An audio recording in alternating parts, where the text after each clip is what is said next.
following is a presentation of Main Street Media, your source for news, sports, and information on Main Street in Middle Tennessee.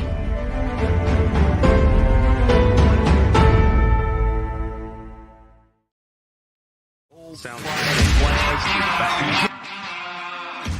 30 years of the best sports talk in Middle Tennessee, featuring Tennessee Radio Hall of Famer George Plaster, Tennessee Sports Hall of Fame coach Watson Brown, and Young Guns Billy Derrick and Michael Sindrick.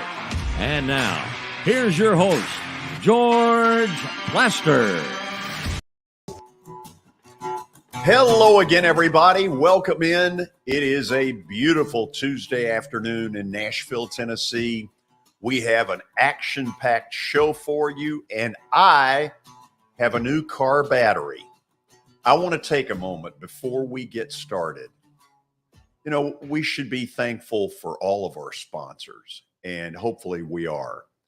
But I've never been more thankful for one than Jody Jones, who came to my rescue last night. Dead battery out in the parking lot, and he lives not too far from our studio. Came over and helped me, and I say a huge thank you, Jody, if you're out there. Really appreciate the help. Let's say hello to Coach Watson Brown. Watson, are you good at knowing like where the battery is and the carburetor and all that kind of stuff?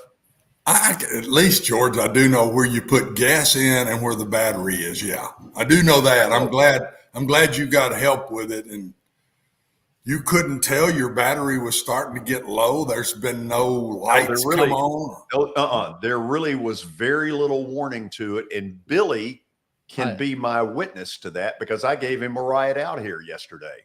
Yeah, I can attest to that, George. It was definitely a little bit noticeable, but it wasn't anything bad. Here's the thing, though. Okay, he starts the show wanting to throw out a cheap shot. Look, I admit I'm not exactly Joe Motor. Okay. Oh, you Joe Motor, all right. Yeah, but it's just not in a car way. No, but you decide to try to go for the kill. I mean, we haven't even been on the air 60 seconds, and you start in. That's unacceptable. Okay, I'll go ahead and back off today. That's the last shot I'm taking today. That's it. I wouldn't. You know what? I wouldn't want it any other way. No more. No more. Believe shots me when I tell you that your cheap shots and your criticism have not deterred me one bit. Like I thought it would. I mean, geez. Should we check in with Terry? Oh, yeah, I know. You got something to read. I got to read Terry. before we get to Terry. The Justin Tucker team with Platinum Realty Partners, proven to be trusted with your most personal asset. The Justin Tucker team, call them at 615-906-8458. Also, Sumner Funeral and Cremation. They are sharing their family with yours in your time of need. Now with 2 convenient locations in Gallatin and Hendersonville, and online at sumnerfuneral.com. Sumner Funeral and Cremation, traditional, affordable, and dignified. Let me check in with my dear friend, Terry McCormick, TitanInsider.com. Terry, how about them Yankees? I thought I was on the Joe Motor show. I'm sorry. Very nice. How you doing? Always the Joe Motor show, Terry. You know that. Oh, I'm sorry, George. I took another shot. I know you did. I'm sorry. I will not do another one the rest of the counting them. I love the cynicism today. When you get to double digits, we will boot your butt off this thing. Terry, let me go one step farther. I think they win again tonight. I hope so. I mean, they're starting to play a little better, maybe coming out of that funk that they've been in for about 3 weeks. But Domingo Germán gave them a good outing, and Judge took Scherzer yard, Benintendi's hitting, so I'm encouraged. Okay, let's get to the important stuff. The Arizona Cardinals arrive in town tomorrow for another couple of days of these practice sessions. Terry, I've got to think privately, the Titans could not have been happy with Tampa, who basically, bought a first-class stamp, put it on a letter, and mailed it in. Well, I think they got their work in during the two joint practices. I think that's the emphasis really over what goes on in the preseason game. Now, yes, what goes on in the preseason game is important for people who are at the back of the roster and needing to make an impression, but I think they get a better evaluation, especially of their main frontline players, both offensively and defensively, by the joint practices. Now, there's going to be an adjustment with the Arizona Cardinals. The Cardinals come into this and they're pretty beat up. Got several guys I think that are not even making the trip, including JJ Watt. And they're only going to do 1 day of joint practice work, and that is tomorrow. And then Thursday, the Titans are going to practice separately. I think Jim Wyatt told me, not for sure, this may not be for publication, but the Cardinals are going to practice probably at Vanderbilt or somewhere on Thursday. They just don't have enough able bodies apparently to do 2 days of full practices with the Titans. Maybe Watson can join him. Maybe so. So, Nice. Terry, that one Nice. didn't go over real well. I can No. do better than that. Yeah. So, Terry, is this basically almost a carbon copy as far as what the teams try to accomplish as what they did a Pretty week much. ago? Is it? Pretty much, yeah. I mean, I think you're trying to set up certain situations. In the game, you can't always control the situations that you want to see, but in the practices, you can. You want to say, okay, let's set up red zone. Let's try 2nd and 5 from the 12-yard line and see what happens. And those sorts of things can be done in the joint practices because it's more of a controlled environment. And you kind of get to see how guys match up with somebody from another team, rather than just going against the same guys that they've been going against for 3 weeks now in camp. And I think that's part of the evaluation process, because you want to see how your guys match up against another team, and you want to see how they match up in situations that maybe they've not seen before. Like, I'll give you, for instance, last week when Malik Willis went in the 2-minute against Tampa, on Wednesday, he really struggled. Held onto the football too long. Some of his passes were late. Some of them didn't get off at all. And I asked him about it after practice, and he said he'd never seen the Bucs and how they operate in the 2-minute. He said, that they were doing certain things. Once the clock stopped, they would like to bring pressure, or that they would like to play zone before they got to the 50-yard line, those sorts of things. He said he knows it now. And on Thursday, he did better in the 2-minute, having seen Tampa and having faced them. So the learning experience was real for him in that joint practice, because he picked up something maybe that he hadn't seen or hadn't known before. Terry, good work as always. We'll do it again tomorrow. Who is it you're pitching tonight? You would ask. Yeah. I haven't even looked, to be honest. Nice. Way to keep up. It's not Jordan Montgomery, but I wish it was. Way to keep up. Yeah, well, he throws his one-hitters in the National League. Yes. I guess that weaker competition. Enjoy Harrison Bader. Yes, thank you. See you, Terry. Bye. Okay, we're off and running, aren't we? Oh, We got more of Terry there than yeah, a little bit more Yeah. of Terry. Okay, we have an update. We do. Let's go with it. Let's get to the update, George. We start in Knoxville, and I'm sure we'll be asking Tony Basilio about this piece of news, but Tennessee redshirt sophomore linebacker William Mohan has been suspended indefinitely by Coach Heupel after getting arrested on Sunday. Domestic disturbance was the filing there. Yeah, it goes a little deeper. We will talk with Tony about that. This is not a pretty story at all. All right, number 2, Nick Saban has signed an 8-year extension with Alabama, $93.6 million deal. It averages out to $11.7 million per year, topping Kirby Smart's $11.25 million pay. So Ryan Day, Brian Kelly, Mel Tucker, and Jimbo Fisher are all the coaches that are going to be making at least $9 million this year. Watson, I remember a couple of years before Coach Newton died, he drove me around the campus and he just stopped somewhere and said, he said, there are 25 to 50,000 people every weekend of a home game who come over here, don't have a ticket, have no possibility of getting in, and they just want to be a part of it. He said, this school is rolling in the dough. Well, and the schools don't have to roll in the dough anymore. These TV packages take care of that for them. And now the school can take that money and do other things with it, George. It's these Power 5 conferences, especially the top couple, maybe 3 still. Whoo!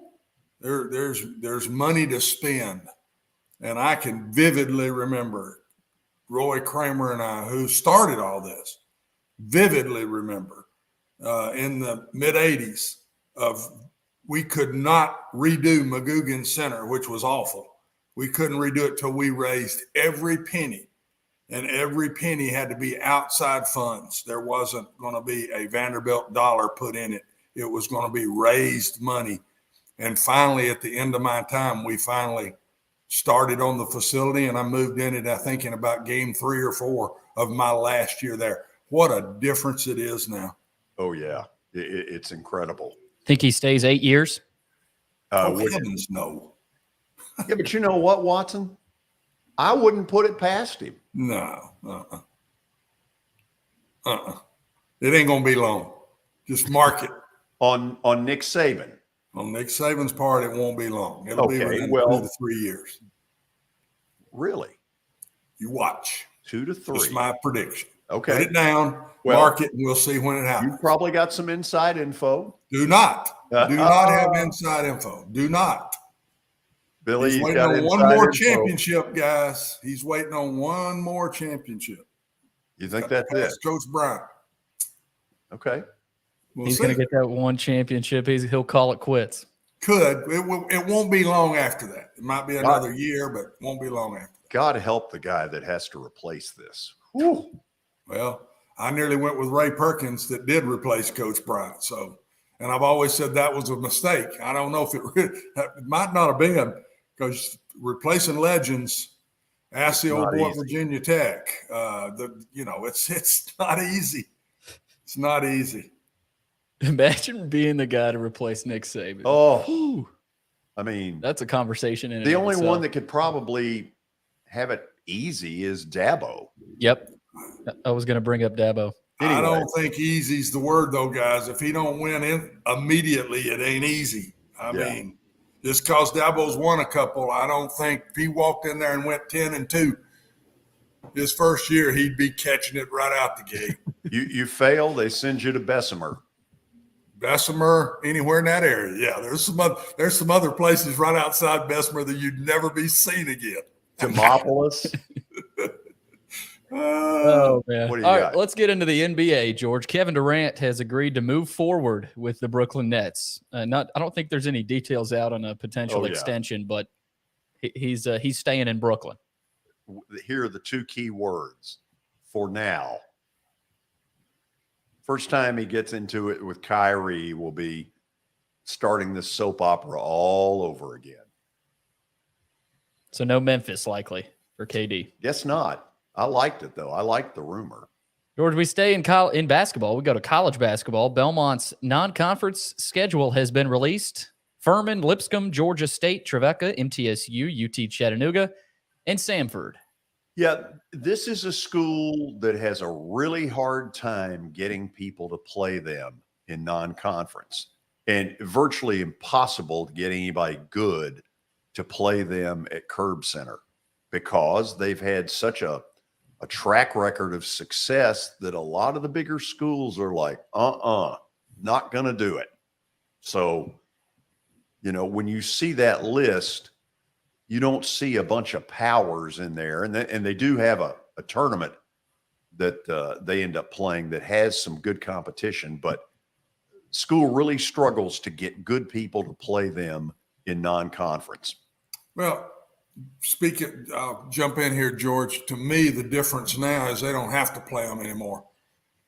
When you get into the conference they're in now, the Missouri Valley, it is so image-wise, it's strong. You don't have to have just the outside wins. If you're one of the better teams in that conference, you go into the tournament. So I think this is one of the reasons it's made it a lot easier on Belmont in their scheduling. Okay, after the break, Tony Basilio is going to join us, longtime Knoxville sports talk show host. I think I saw him playing the guitar in the background while our show was going on. Watson, he may have been trying to drum out my singing. I'd say he must have heard it yesterday, and he's drumming you out, boy. I wonder if he can play Rocky Top. Bet he can. Oh, man. We may ask him that when we come back. This will be a good segment. He's laughing back I know there. he is. I know he is. Either way, it's going to be fun. Stick around. This is Main Street Media Television.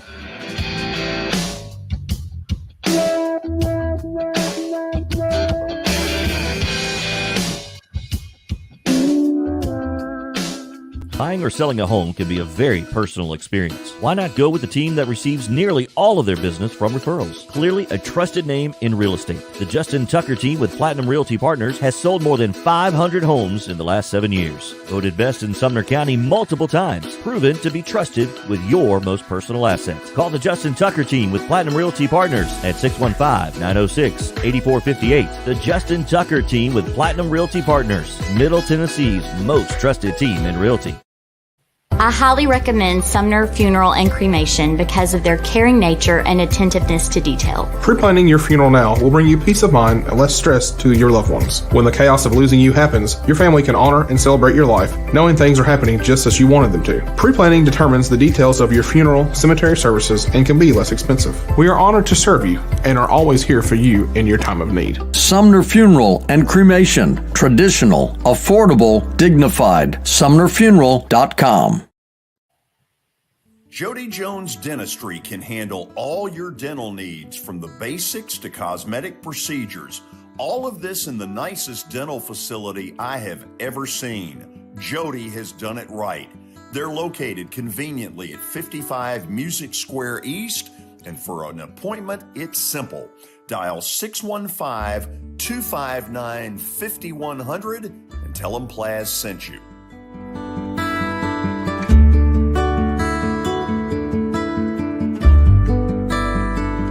When you're thinking about golf, consider Riverside Golf Links. Under new ownership, the course has improved dramatically. It's now 27 holes, complemented by a 9-hole executive course.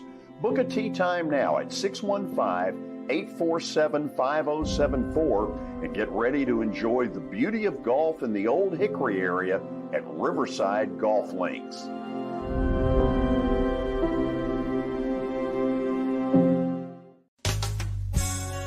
I'm Bart Durham. I was sworn in as a lawyer in 1963, and I've been working as a lawyer since then. We're a firm that does exclusively personal injury, a lot of tractor-trailer crashes. Insurance companies will open up their checkbooks when you force them to. We have systems that work. We get the most money for our clients in the shortest amount of time. I'm Blair Durham. My dad and I want to help. Give us a call at 615-242-9000. This is Eric Berner with Rockcastle Wealth Advisors. I help people in the pursuit of making their money live as long as they do. People hire me because I use a customized, individualized, and personal approach for the person I'm working with. Everyone's situation is different. If you've lost a spouse or a parent and want to make sure your inheritance is utilized and does not just disappear, I can help with that. Call me at 615-235-1058 or email Eric at rockcastlewealth.com.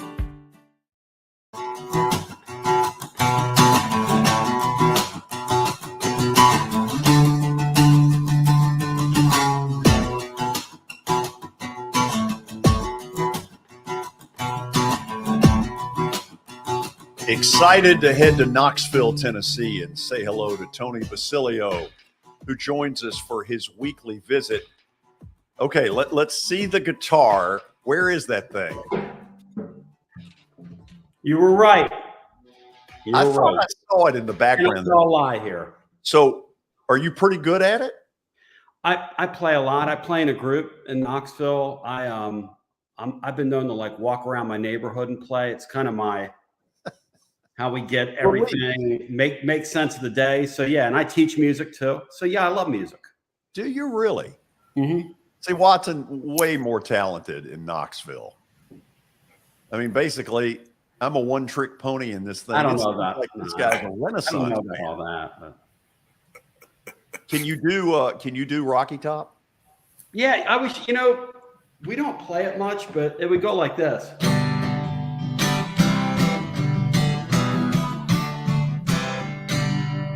There it is. Okay, I got 6 chords. Nice. But I don't have a pick on me, so yeah, I was kind of picking around, picking a little jazzy stuff and listening to you guys. So you caught me. I love it. Okay, so we have to start, unfortunately, with this Mohan situation. Off of what I read, it's not a pretty picture. What ends up happening now? There's no way he plays her. I mean, there's just no way. And you can't. I mean, you know, it's 2022. Now, this alleged victim could go to the police and say, hey, I was only telling a lie. You know, generally that's not going to happen. I just don't see any way in the world that he has a home here. It's just the way it's going to work. And people could say, well, you know, you're judging him. And I'm actually not, but it's just a different day and age, and there should be zero tolerance for it. Obviously, the story is very disturbing. You know, it's so disturbing, George, that I didn't talk about it on my show today because, you know, why? What are you going to say other than anybody that's civilized is going to decry that and is going to condemn that and say there's no place for them. There's no place for that in society, let alone team sports.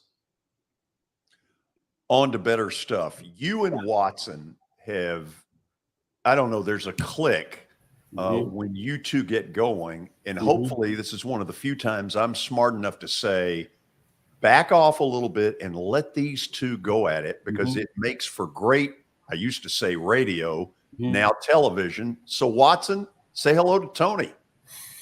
Tony, just to follow up on what you said in a general way, that is an area where in sports, in college sports, you can't, you are guilty before you're innocent, and it has to be that way. It's too personal, and it's a bad deal, and you cannot leave a player out there. And I don't want to talk about the player. I'm just saying generally, players need to understand that, and they've just got to understand that it's just, you just don't do that in today's world. You can't. I mean, there's just, and you can't put yourself in that position, you know, more to the point. And the story goes that he was inebriated. He ends up there, and then it turns into a he said, she said. And, you know, if he's really inebriated, how do we know his side of it? And then you're Josh Heupel, and you're trying to get ready for the season, and you have all this stuff brewing.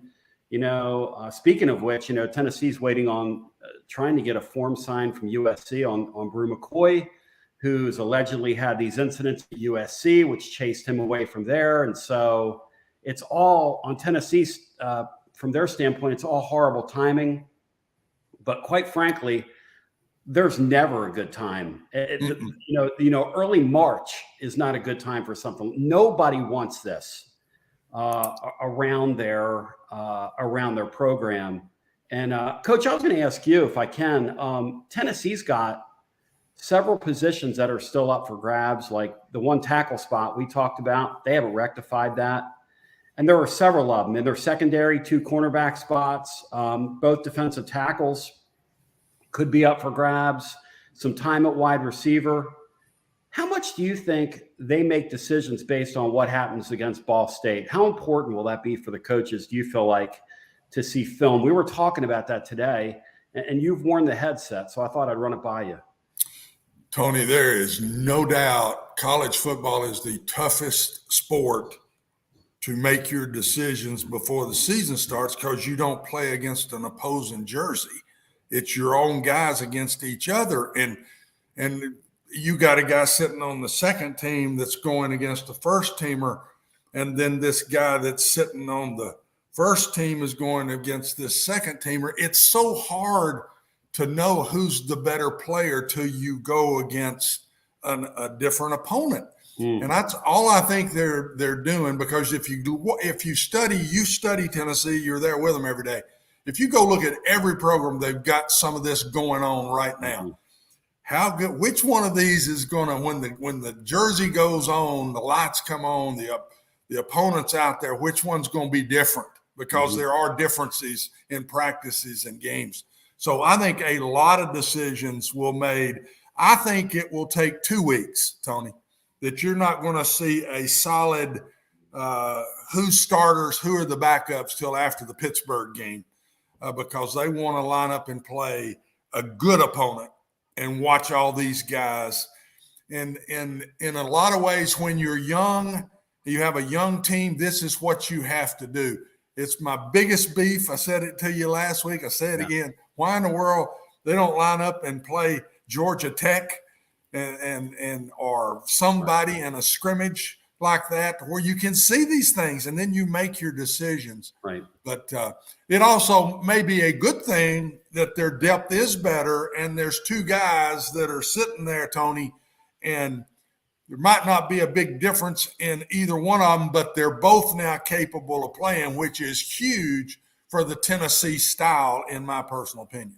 You know, and I was telling you that the Mincy kid who had transferred from Florida, they were rooting for him to win the job, which you told me a couple of weeks ago that's not that odd of an occurrence for coaches to go, hey, we know what this guy can do. We really want to see what this other fellow over here can do.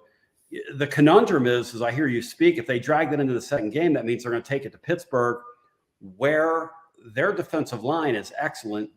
And, you know, the game these days is getting the ball out, getting it in space, and getting down the field. And, you know, I don't know if you can afford to be hampered with an issue at blindside tackle. I guess we're going to find out, because I think they are hampered with an issue right now at blindside tackle.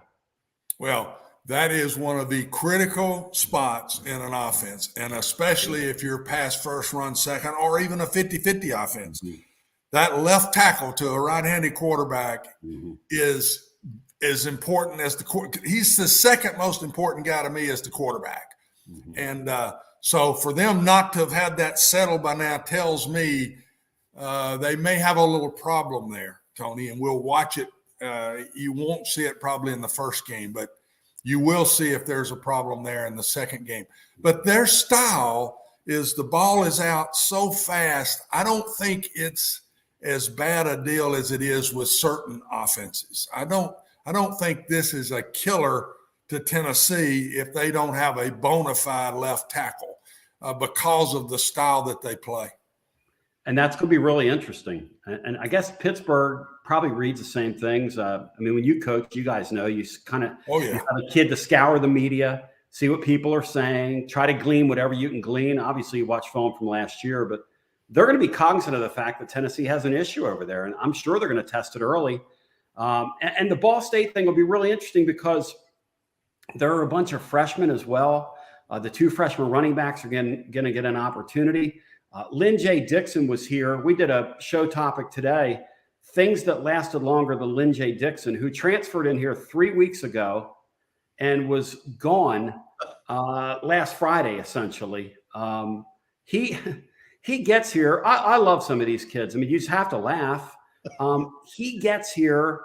You know, he's a pretty good player at Clemson. Not great. Okay. Serviceable college running back. Goes to West Virginia. That bed was too hard. Comes to Tennessee.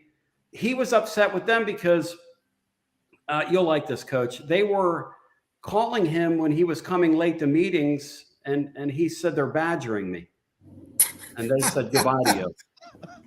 I mean, I don't know where these people come from. I don't know how long the kids play football, but they're badgering me. They're bothering me. Why are they badgering me? I can tell you right now, Tony, that kid's not going to end up anywhere.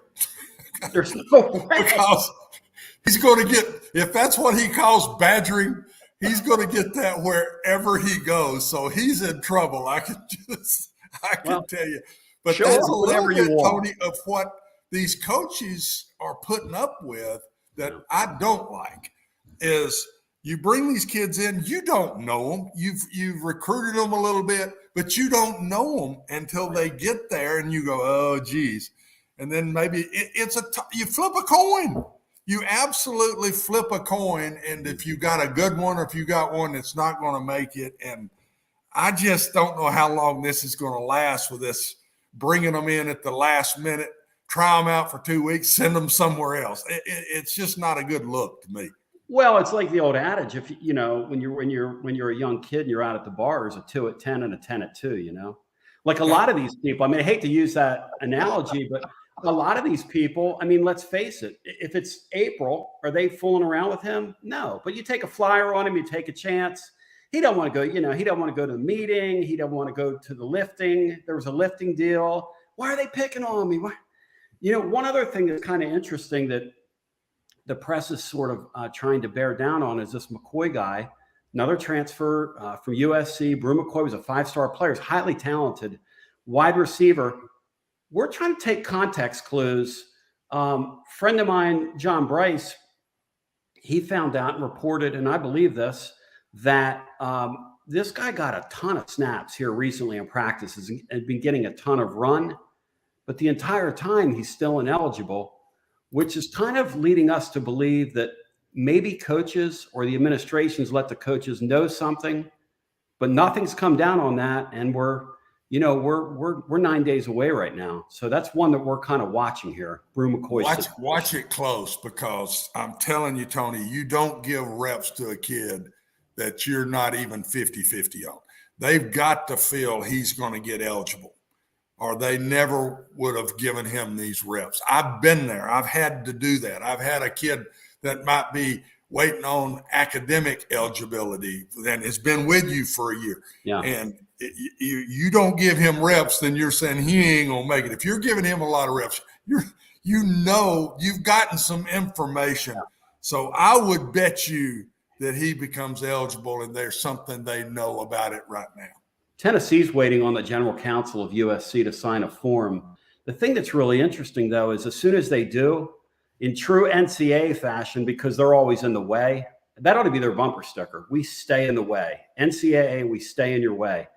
My understanding is that his form is going to go to the bottom of a pile and has to get worked through along with several other people. You know what we need?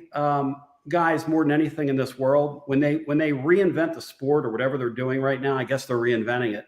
They need a commissioner, and they need to put an end to all this stuff, because this stuff has to end. I mean, they play with these kids' lives. These kids are held in limbo. Coaches are held in limbo. It's not fair to anybody. It's unproductive. It's not good for the sport. I mean, it's kind of absurd, really, when you stop and think about it. And it's been the NCAA's way down through the years to get in the way. Boy, Watson, he has been listening to you, hasn't he? Oh, I don't even have to talk. I mean, Tony, I've been preaching this for years now. Put football people in charge that understand our sport, and in basketball, same thing, but that understand the sport and understand the kids. Every decision should be made in the kid's sake. If there's a 50-50, it leans toward the kid. Yep. How in the world do you take an 18-year-old that doesn't even really know sometimes what he's done? Here's a great example, Tony. We had a kid, and I'm going to even tell you what school. We had a kid that one of our academic advisors put him in a class in the spring that didn't go toward his degree. He makes an A in the class, but then it doesn't count, and he's short hours toward his degree. It took half a season for the NC2A to make up their mind on this kid when all he did was do what the counselor put him in. So you're dead on till we get a football person in there, and it can't be CEOs, it can't be presidents. Mm-hmm. It's got to be somebody. Can be an AD that was around football a lot. I don't care, but it's got to be a football-minded person. And the first group's going to do it, Tony, and it's fixing to happen. It's going to happen within a year. The Power Fives are going to have their own commissioner. I don't know what the Group of Fives will do, but I'm telling you, the Power Fives are fixing to have their own commissioner. Which is overly, it's so necessary, and it's time. I mean, that's just the bottom line. It is absolutely time for that to happen. And you know, I was thinking when you were talking, when I came into this, when George came into this, you know, at a lot of these Southeastern Conference schools, the athletic director was a former football guy. Yeah. Now they're all bean counters, and they're all marketing people, and they all speak in slogans, and they all talk in jargon. but they don't understand. They don't understand what's going on they can act like they do, but they don't really understand what's going on in these programs, the pressure these coaches face, what these kids are up against. I mean, I often say on my show, and I believe this, and I love all sports, there's not a rougher life than being a college football player, especially at one of these microscope programs. I mean, that is a tough deal. I mean, to carry a course load, if you're going to be serious about that and go for it, and then attempt to do all the things that go with your sport. That's why, compensating these people, it's been overtime in terms of, I'm glad we don't even argue that anymore, because how do you argue that? I mean, when you guys were just talking about some of these TV deals and Coach, one of the things you said that's really interesting to me is, why do they feel the need to just hammer these working fans when they're making all this money off television? They're making more money off TV than they ever dreamed. I mean, every one of them have gone to the casino. He's been listening to our show. It's crazy. I mean, it's really kind of embarrassing, isn't it? You nailed it. Why do you keep killing them? They're bringing in the dollars you're bringing in will run your program and run a lot of your programs. Yes. If you can't get it done with $60 million a year, right. I mean, come on, man. It's ridiculous what they keep doing to the fan, and it's going to backfire on them sooner or later, Tony. When they start going 7-5 instead of 11-0, or 8-5 instead of whatever, those fans are not going to keep paying that kind of money. And when this FBS goes and they don't have those gimme games stuck in there, it's going to change a lot of things. And I'm telling you, I don't think these ADs understand it whatsoever. They just keep going to the well. Yep. And I've had a real good friend of mine that is one of the schools that I was at in my earlier years, and I talked to him just the other day, and won't tell you the school or the friend, but he said, I don't even want to answer the phone anymore. Every time the phone rings, they're asking for more money. And he has been a big donor to the place, but he says, now they're wanting money to give to the kids. Now they're wanting NIL money. And he says, everywhere I turn, we're going to take your money that you gave to the stadium and we're going to put it toward an NIL package. I mean, It's getting crazy, Tony. I'm telling you. And it never ends. No, this is the best interview I have ever done. I wanted you to know that. Hey, I got to ask one thing, though, before we let you go. Sure. Obviously, game number 2 at Pittsburgh is a really big one. What is life after Kenny Pickett? What are you hearing about the level of quarterback that Pittsburgh will throw out in that game? Caden Slovis transfer from USC. I like him. Player, 5-star. It's a new game, like Watson was talking about. I mean, and George, the thing about it is, you almost need like a guide, like a living guide to keep up with all this stuff. Because by the time you get an annual, all these guys jumping around. How do fans keep track of it? But that, to answer your question, and then also last year after winning the ACC championship, the head coach there, Narduzzi, who's a hard-headed Italian guy, I can relate to this, because the offense wasn't played the way he wanted to play it, went and got a new offensive coordinator, and Whipple is now on to greener pastures. It's the way it works. Yep. By the way, done farming today. You got one of these days, Tony, you and I are going to do one on boneheaded bean counter athletic directors. I can't wait. We had a 2-hour show in itself. We had one here 30 years ago that is the biggest bonehead ever in the history of that stuff. Just look it up. I will do some homework. I will get back to you. Thank you, guys. Oh, you do. Believe me. Watson, why are you laughing? Just having fun. Just having fun. Tony, let's do this again next week. Thank you, guys.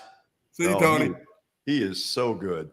The two of you all, Watson, you need to annex out of me and go do a show with him. Oh, Lord. We wouldn't last long. It'd get rough after a while. I love him. I love him. He's been a terrific addition. When we come back a sports question that may not interest you. It really interests me, and it involves one Albert Pujols. This is Main Street Media Television.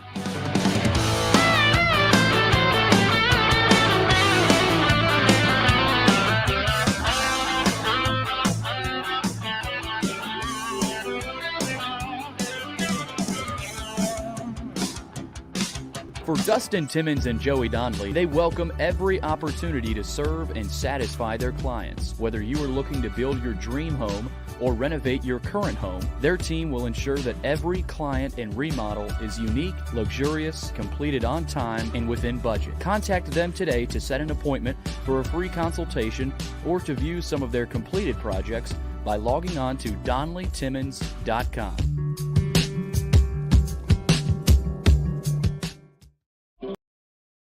At WellSkin Dermatology and Aesthetics, we pride ourselves in providing access, innovation, and a patient experience second to none. Access to care and treatment when you need it. Innovation with medical-led cosmetics and various on-site technologies for full-service treatments with a customer experience that is calming, casual, and effective. Independently owned, providing medical, surgical, pediatric, and cosmetic dermatology and more. Visit WellSkinMD.com to schedule your appointment today. WellSkin Dermatology and Aesthetics. Access to healthier skin.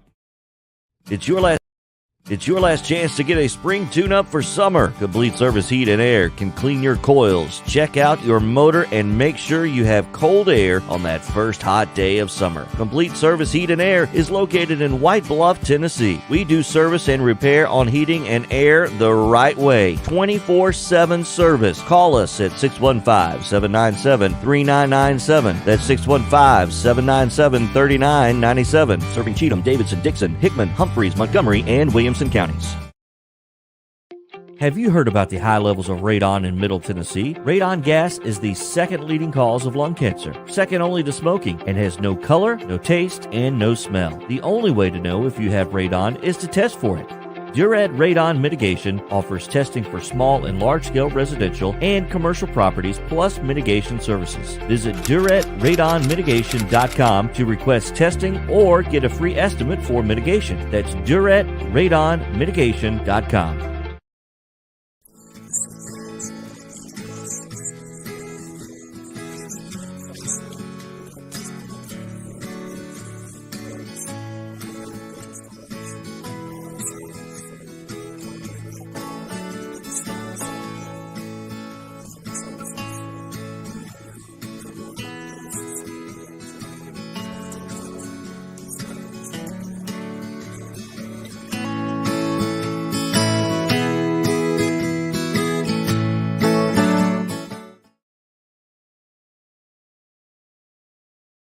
Since 1865, the First Baptist Church of Gallatin on Winchester Street has served its community by catering to the least, the last, and the lost, providing a church of welcome used by God to save the lost, transform the saved, and impact its community. As a proud multi-ethnic congregation, Pastor Derek Jackson personally welcomes you to join them in fellowship Sunday mornings at 8 in person or at 10:45 in person or online at firstbaptistgallatin.org. First Baptist Gallatin on Winchester Street, serving with open arms as a true church of welcome.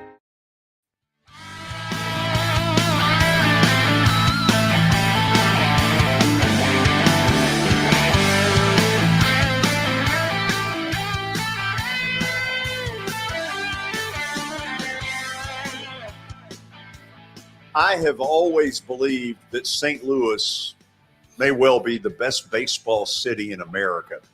It saddened me earlier this summer watching Albert Pujols struggle at the end of this first ballot Hall of Fame career.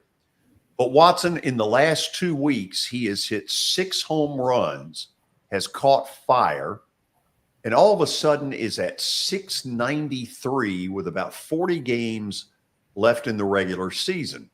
And if you look at the list of where the home run stuff is, Barry Bonds, who cheated his butt off to get to 762, no one accepts him as this sports home run champion. Hank Aaron, 755, Babe Ruth, 714. It was interesting. A-Rod, who sort of got disgraced out of baseball, ended at 696. I want to see Albert Pujols get to 700. And I don't know about you, but if I'm the Cardinals and he's too short at the end of the year, I'm giving him a call and saying, listen, for the good of baseball, for the good of our city, for the good of our fans, and for you to get the recognition you deserve, not that he hadn't already gotten it, come back and let's get you that 700th homer. And if you get by Babe Ruth, so much the better. I'd bring him back to help my team. He's not. He's playing lights out. I know it. I'd bring him back in a heartbeat. I wouldn't just want to bring him to get to 700. I mean, gracious, this guy's playing great baseball. He's 25 years old, George. It's the dangest thing I've ever seen. You watch his bat speed and quickness. It's still there. I mean, he hit one out the other night one-handed. He caught one-handed, and it got out of the park. I mean, he's phenomenal. I don't think you could put anybody as a hitter where this man is at his age. Nobody's been better than Albert Pujols where he is in his career right now. George, got a little pre-stat of the day for you. He's hitting pre-stat of the day. Well, another stat of the day, but he's hitting over 270 and slugging over 500. He's only done that one other time in his career. Slugging over 500, yeah. Wow.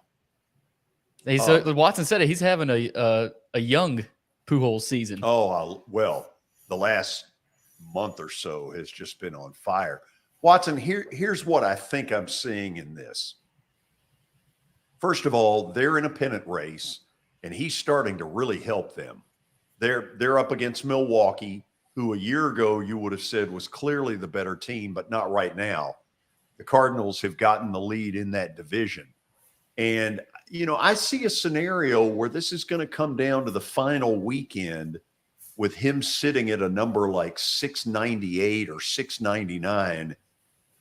And I swear, if I was the pitcher and it wasn't pennant race stuff, I'd groove it. Oh, they're not going to do that. I would. If I'm a pitcher trying to hold on to my job, I'm not sure I'd go there. Watson's got that football. I ain't much into this give me stuff. And the pitcher out there said, here's hit this one out here, Albert. I think there might be a little bit of that, George, but the slightest, like you I've heard said. It said. Yeah, I've heard a couple of them say it. I think it's happening. It looks almost like it's happening a little bit right now. Now, I don't think it's going on right now. Some of those, if you look close enough, it looks like there's some grooving going on. You're saying some meatballs. Yes. Or what is it they call it now? Center cut. Yeah. Sounds like you're ordering a steak. That's sad. That's sad. Maybe I'm overlooking it. That's not baseball. That's not fair to Babe Ruth. That's not fair to Hank Aaron. Al Downing didn't lay one up for Hank Aaron. I can tell you right now. That didn't happen. It's sad. Fair to Barry If they're Bonds. doing that, that's wrong. If they're doing that, that's wrong. These are stats that are for a lifetime. And if you get your last 20 home runs were grooved at certain times, that ain't right. I don't like that thought whatsoever. Okay, so there, Billy. Well, it's not I'm blaming it on you. Well, I'm not. I do get what you guys. I'm just saying that's wrong. I'm not standing up for it. I'm saying I feel like I'm seeing a little bit. I do think there's some pitchers out there that would be okay with doing it. Anyway, that's not really where I wanted to go with it. He has said he's not coming back. And I have got to believe, Watson, that what has gone on in the last couple of weeks, it's got to be in the back of his mind. Can I play at this kind of level? Yeah, I mean, that could change. If he keeps doing this, they get in a pennant race, they get into the playoffs, he plays well, watch out.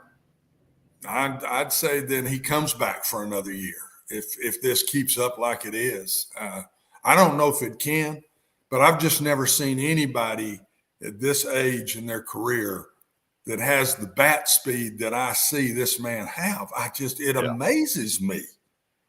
I can remember all the old guys, George, as they got older, you could tell.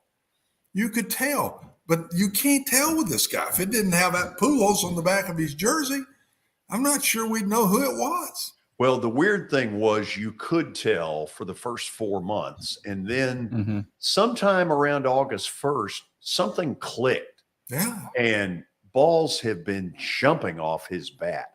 This is a story I want to see play out. I would love for there to be a 699 on the final day of the regular season. Whew. And can you imagine his Stadium. final game at Busch Stadium? Remember, we had Paul DeYoung on. The ovation he got on opening day when he was reintroduced to that stadium, man, that one gave me chills. It was incredible. Or if it happens in the playoffs, that'd be even better. Yeah. So, Watson, pay close attention on that one. I'm going to. I'm pulling for him, too. I really am. We've got 2 things coming up. We have either you and I excelling at stat of the day or a really dumb question. Yeah, it's one of the two. There's no middle ground. No, never is. Don't blame it on me. I'm not making these stat of the days. Is he going to be our commissioner? Is Billy the commissioner this year? He probably. Oh, Billy, God bless you, buddy. He's going to need it. He has no idea what he's getting into. He has no idea what he's getting into. When we vote, I already have enough with George. I can't have you too. No, you can't. This goes way past George, Billy. So when we vote on the air to impeach you, you'll know you've arrived. Start digging my grave. Why not? This is Main Street Media Television.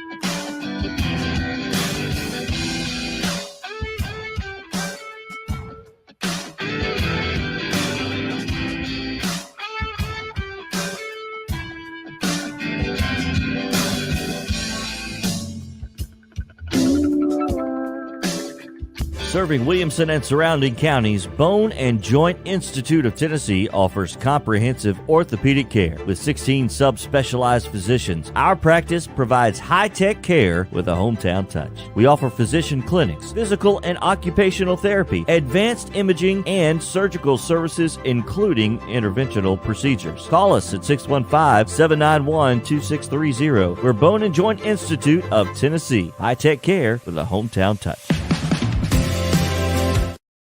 This is attorney Bart Durham, and this is me. I'm Aaliyah. Keeping in good physical condition is really important to me.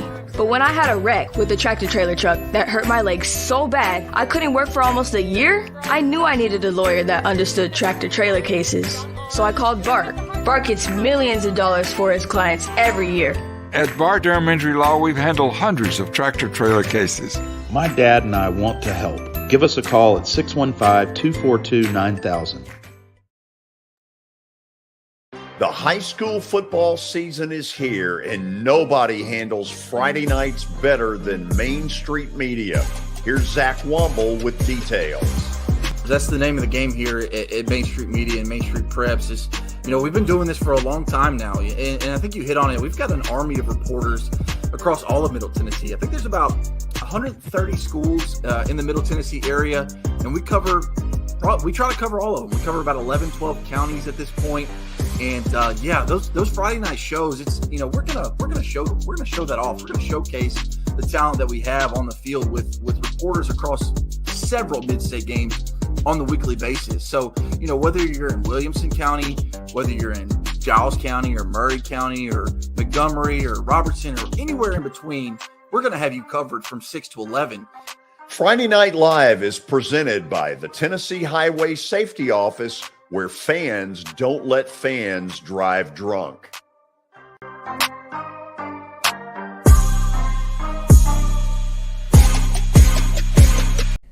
Hey everyone, I'm John English. This is Keith Wallace, and we would like to welcome you to John English Antique Sports and Cards in Shelbyville, Tennessee. We specialize in graded and ungraded sports and non-sports cards, vintage wax boxes, and unopened cases. We have a large selection of PSA graded cards. We also specialize in old sports collectibles, Baseball, football, basketball, golf, and tennis. You can find it all at John English Antique Sports and Cards. We are happy to be associated with Nashville's greatest sports antique, George Plaster.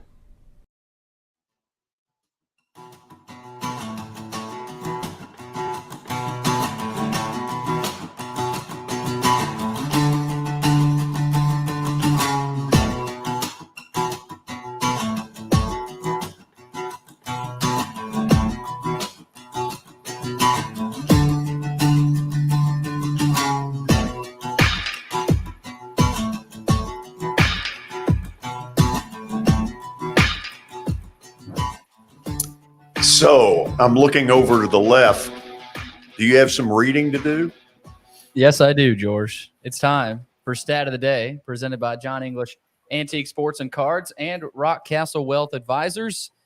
First, with John English, they specialize in antique and historical sports equipment, games, advertising, and other sport-related items. You can visit them in Shelbyville, noon to 5 o'clock on Saturdays and 10 a.m. to 5.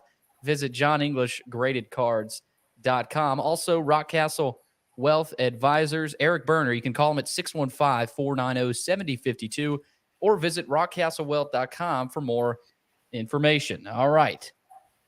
It's time for Stat of the Day. We go to the NFL. Which NFL player has the record for most career interceptions since 1940? Watson, let's you and I talk about this a little bit. Why is the name Carl Kasulki with the Vikings rummaging in my head? That wouldn't have been rummaging in mine, so I don't know.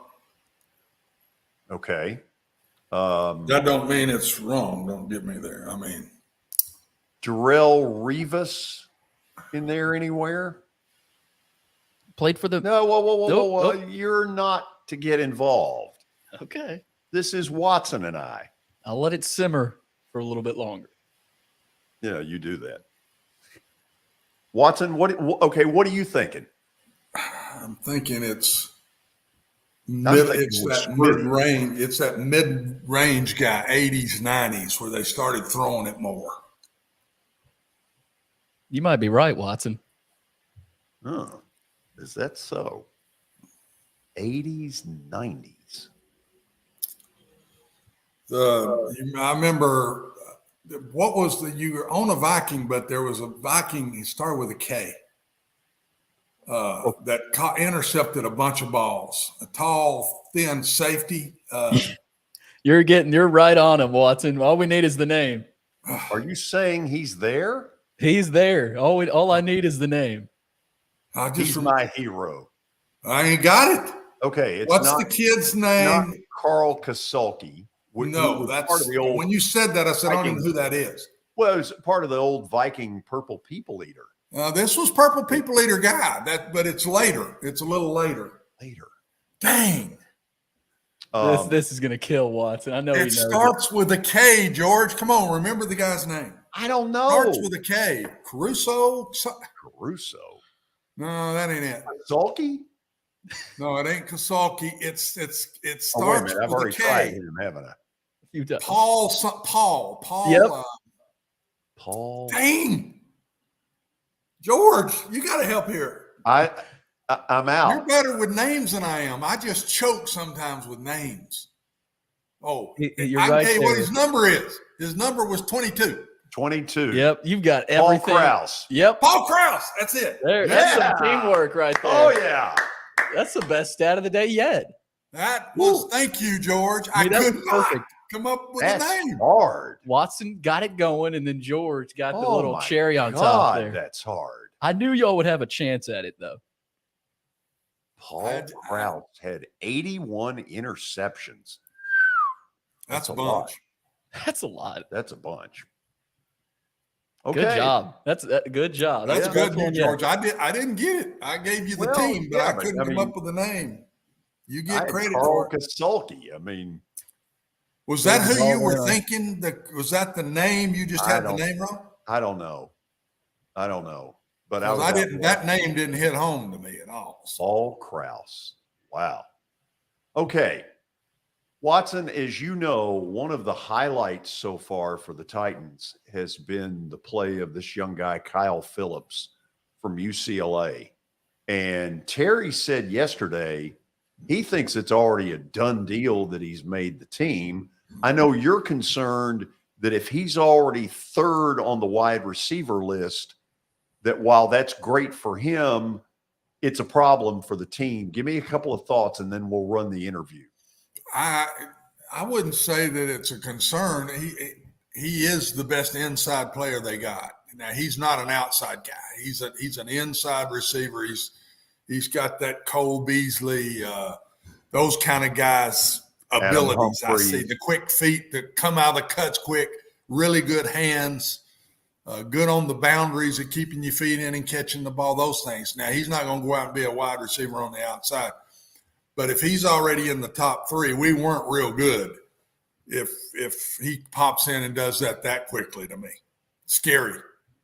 Okay, Kyle Phillips, not only an incredible punt returner, a very good slot receiver. We talk about both of those in this interview. Kick back and enjoy. Let me start with this. The punt return skill that you have, it looks like you've had this for a while. Talk to me about what it really takes. What is the skill that it takes to be a really good punt returner? I'd say first, you got to be a little crazy just to be back there, catch the punt return. And then the biggest thing is, having a great punt return team. And, I'm lucky enough to be here in this situation where got a great special teams coach and then a bunch of great teammates that are out there making big blocks for me. Here's maybe the stupid question that I'm going to ask, but in my play-by-play days, I would discover that the punt returner was not necessarily the kickoff returner. Are they two really different skills? Yeah, they're definitely very different types of returns. So, some cases it's the same guy, but in a lot of them, they have different guys. When did you first start doing that? I know it goes back to college. Is it before then? Yeah, in high school, I did a bit of punt returning, but definitely wasn't very good at it. But once I got to UCLA, once again, had a great staff. They kind of showed me the ropes of, what it takes to be a good punt returner. And, yeah, it's been good ever since. I want to talk to you a little bit about your UCLA days with Chip Kelly. This is a guy that obviously has gotten a lot of national acclaim for his wide open offenses. First of all, what was it like playing for him? It was amazing. I love how he runs the program, and I think he does a really good job of preparing guys for the next level, just mentally and physically. And so, just super thankful I was able to play for him. Yeah, I was going to ask you about that. Do you feel like you have an advantage over a lot of receivers coming out from the draft because of playing for Chip Kelly? Yeah, I definitely feel like, all the guys that came out of UCLA definitely do a little bit just because we got used to the structure, how he runs his program, and then next just, how much he puts on us mentally, whether it's with the playbook reads and just a lot of options within it.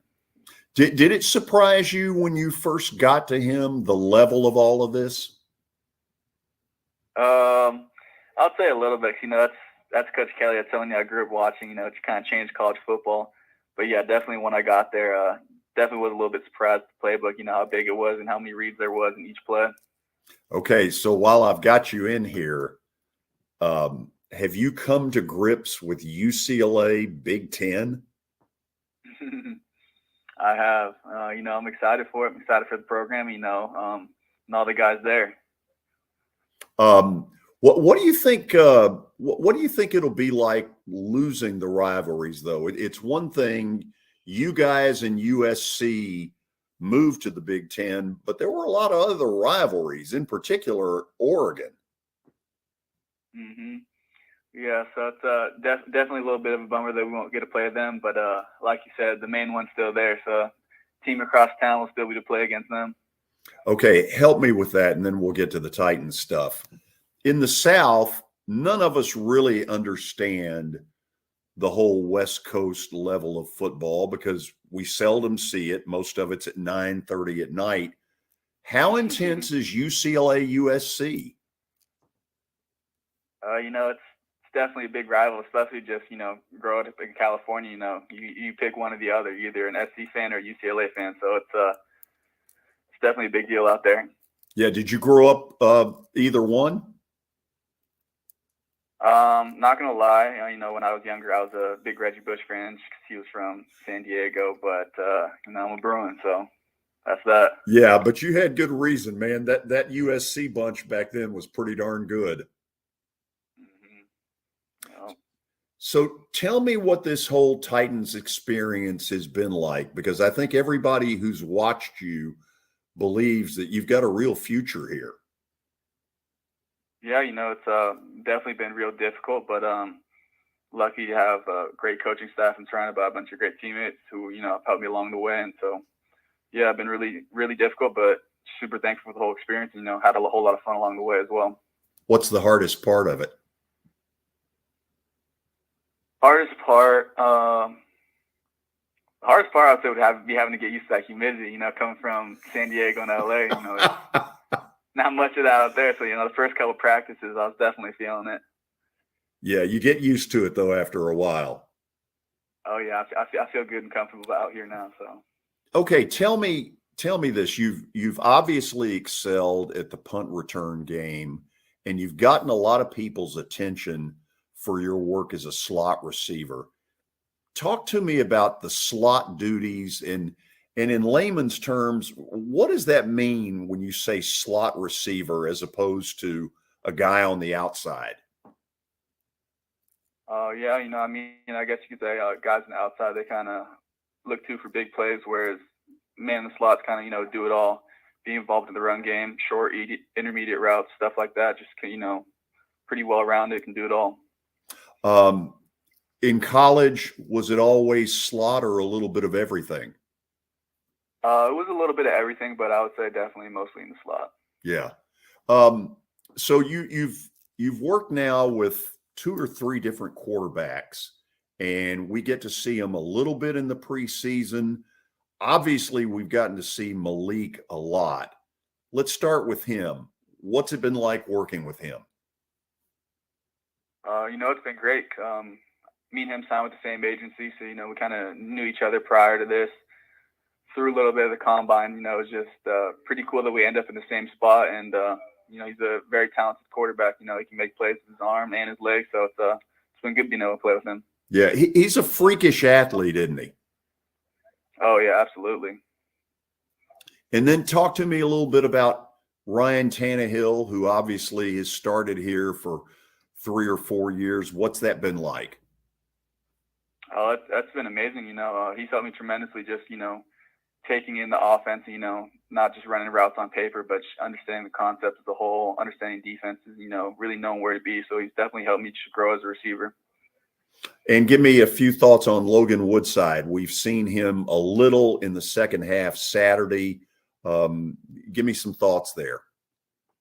Yeah, he's a baller too. I love when I'm able to go with him too. It's what's so special about being up here. I don't feel like there's a huge drop off in our quarterbacks. Whoever's in, we're able to get the job done and, get the ball moving downfield. Yeah. I got to ask one last thing here, Kyle. You went to a school that when I grew up dominated college basketball like we have never seen and are never going to see again. Give me some thoughts on UCLA basketball and what it's like when you're on that campus. Oh yeah, UCLA basketball is a very important aspect of UCLA, and I'm lucky enough that when I was there, I think it was the last 2 years they got the ball rolling a little bit and started having great seasons. So, it's really fun being able to go watch those guys play and do what they do on the court. Yeah, Pauley Pavilion, pretty neat. Oh yeah, real cool. It's a fun experience. I think we're back. Watson, there was one thing I would really have liked to have gotten him to go a little deeper into, but I'm going to fire it to you. Chip Kelly, if you play for him for 4 years on the college level, whether it was at Oregon or UCLA, if you're a receiver, how much of an advantage do you have going in because he was your college coach? Chip is in my latter years, I thought was the next step innovator. I went and studied him. It was that important to me. And we won a championship off of some of his thoughts. And a lot of it was practice, how you practice, the speed of the game, how you go fast. A lot of things we're watching Tennessee do today. Just pick them up. Because we were talking Tennessee earlier in the day, this is what Chip was doing back 10 years ago. And so he's very, very, very knowledgeable about football itself and the game. And I promise you, Kyle Phillips learned a lot from him. You add then the NFL time he spent, George, with the Eagles and then the 49ers, you add that to his college thought. And the thing I haven't figured out about Chip is when he went back to UCLA, he's not really running what he did at Oregon. And I would love to sit down someday and say, why? Why did you leave your complete concepts of Oregon when you went to UCLA and went back to the college game? He's carried more pro concepts than I've seen him carry, than I saw him carry in his first go around at Oregon. And I'd really like to know why. Yeah, okay. You beat me to the punch of exactly what I was going to ask you, which is when I watch UCLA now, I don't see the Oregon stuff. Is that him admitting that he can't quite get the same athlete? I don't know. I'd love to ask him that question because he's gotten a lot more conservative. The pace is not there that I used to see. The wide openness of the offense is not there. He does a lot more two tight end stuff and a lot more power football. It's still good. They still move the ball and score points, and he always will. He's very creative. But that's a question because that's still in me. That's my blood. And if I was back, if I've been out 6 years, if I went back tomorrow, I'd go right back to that stuff again. And so I'm dying to ask him someday why he changed his college concepts when he went back to UCLA. Do you think he got burned by his pro experience? Because a lot of people really took some shots at him that, yeah, you can do this on the college level, a little like they did with Spurrier with the Redskins. But, you know, you can't put a defense out there that long on the pro level. Well, yeah, I'd say that's right. I'm still a believer that it'll work on the pro level. I am. You play less players in the NFL and you play in college football. And I think you could wear those defensive guys down. For some reason, I think it's kind of a written thing. We're not going to do that to the players, that we got to protect our NFL guys better, and we just don't want to see those type of offenses. I wonder if that's not the case sometimes, because I think the fast-paced style would work. And but if you're playing a dominant defense, when I would run this stuff, you're playing a dominant defense. George, when I was at Oklahoma and Vanderbilt, Mississippi State, we didn't go fast. We were no huddling doing it at the line, but we didn't go fast. The one thing that happens if you go fast and you're playing somebody that stops you, you're in deep trouble.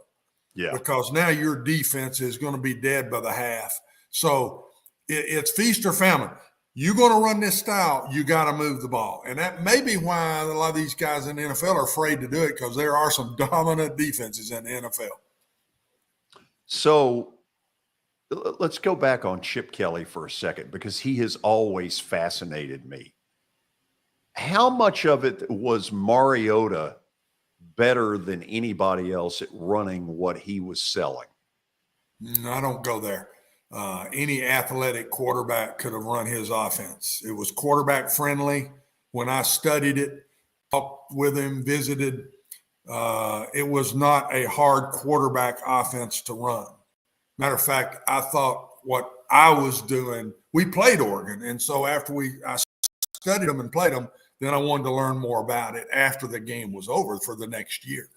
And I'm telling you, George, it's not that complicated stuff. He didn't run a ton of plays. I was very surprised when I heard Kyle Phillips say the playbook was thick. When I was visiting with him 10 years ago, the playbook wasn't thick. Really? They didn't run a ton of plays, but they did it out of a lot of sets and did it as fast as you can go. It's a little bit of what we are going to watch Tennessee do here in 2 weeks, and very similar in style. And he was always a run first guy. That's what Coach Kelly was a guy that was a lot like my image. I was always this pass guy. You go back and study my teams through the years. They were always around 50-50. We were not. Steve Spurrier, a lot the same thing. Pass guy. You study his teams. Ball's being run a lot. And that was Chip Kelly in his heyday at Oregon. And I thought the offense helped make Marcus Mariota as much as Marcus Mariota made the offense. Okay, last thing before we go to the break. If you're Arthur Smith, are you talking to Chip Kelly a little bit about some of what he and Mariota did so successfully? I absolutely would, and I don't understand the pro guys not doing that, George. I don't. I just, why would you not go to a coach you don't have to run their offense, but he can tell you the goods and the bads, what he does well, what he doesn't do as well, what he handles well, what he don't handle well, how far you can take him in a playbook. There's so many things to me the college guy could tell the pro guy. I've always wondered why they don't do that more than they do. Okay, after the break, let's face it, we're in SEC territory. We're going to ask some SEC questions. When we come back, it'll be interesting to see where we take this. This is Main Street Media Television.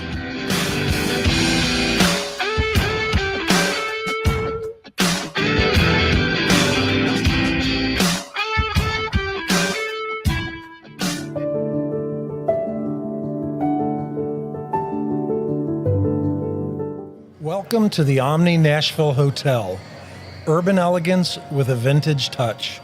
Our 800-room hotel opened up in the fall of 2013 with 746 guest rooms and 54 suites.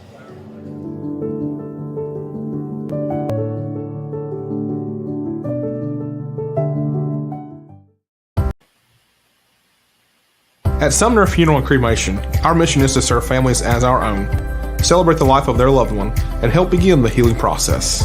My whole family, including my wife and my mom and siblings, were very happy with the treatment that we received. I would highly recommend Sumner Funeral and Cremation. We offer funeral, burial, cremations, and pre-planning services. Sumner Funeral and Cremation. Traditional, affordable, dignified. SumnerFuneral.com. Hi, this is Melissa Hoisington, Regional Crisis Director from Volunteer Behavioral Health. Disasters can affect everything in your life, including your emotional health. Help is available during these uncertain times. The Tennessee Recovery Project is a free, supportive resource for adults and children who have experienced the effects of natural or human-caused disasters. Specialists are available for counseling by phone or in person. For free, confidential service, please call 833-954-2424. The hotline is open 7 days a week, 7 a.m. to 9 p.m. Move forward with the help from the Tennessee Recovery Project. This is Eric Berner with Rockcastle Wealth Advisors. I help people in the pursuit of making their money live as long as they do.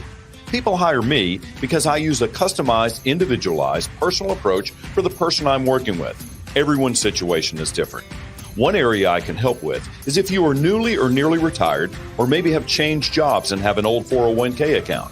You may need more information to help you clearly understand your options. Call me at 615-235-1058 or email eric@rockcastlewealth.com. Do you love bacon? I mean, do you really love bacon? Who doesn't, right? The 3rd annual Murfreesboro Bacon Fest is coming up Saturday, September 10th. Admission and parking are free. The Bacon Festival will feature live music, food, and craft vendors. And did I say bacon? You can ride a mechanical hog ride. Visit the Kids Zone with free inflatables. There will also be hourly raffles with great prizes and an opportunity to purchase Bacon Festival merchandise. And did I say bacon? Yeah. There will even be a bacon eating contest. Visit the 3rd annual Murfreesboro Bacon Festival Facebook page for all the details. The high school football season is here, and nobody handles Friday nights better than Main Street Media. Here's Zach Womble with details. That's the name of the game here at Main Street Media and Main Street Preps. Is, we've been doing this for a long time now, and I think you hit on it. We've got an army of reporters across all of Middle Tennessee. I think there's about 130 schools in the Middle Tennessee area, and we try to cover all of them. We cover about 11, 12 counties at this point. And those Friday night shows, it's we're gonna show that off. We're gonna showcase the talent that we have on the field with reporters across several mid-state games on the weekly basis. So whether you're in Williamson County, whether you're in Giles County or Murray County or Montgomery or Robertson or anywhere in between, we're gonna have you covered from 6 to 11. Friday Night Live is presented by the Tennessee Highway Safety Office, where fans don't let fans drive drunk.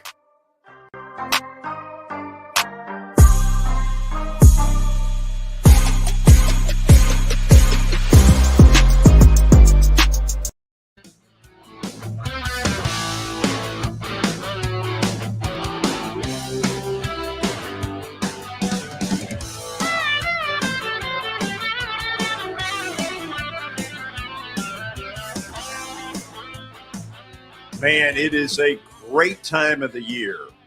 We are 5 days away from the first college football games. By the way, the Vandy-Hawaii game, 9:30 Saturday night. Got to stay up a little late. It'll be on CBS Sports Network, 9:30 out in Hawaii. Okay, we've put together a list of questions. Actually, let's be honest, we've plagiarized. But I like the questions. I've stolen them. And now we're going to toss them out there for discussion. Hello, William. Hello, George. William. The first William I've heard on the show. Well, let me tell you. Are you a William? After you become a commissioner, there's no telling what I'm going to hear. Good luck to you. George, we almost impeached Willie. Willie Donick? Oh, absolutely. Kelly Holcomb brought it to the table for a vote. Oh, man. You remember that? Watson, were you a part of that? No. Hilarious. Absolutely hilarious. I'd love to hear Willie's take on that. Radio. Now. I don't think he could have cared less.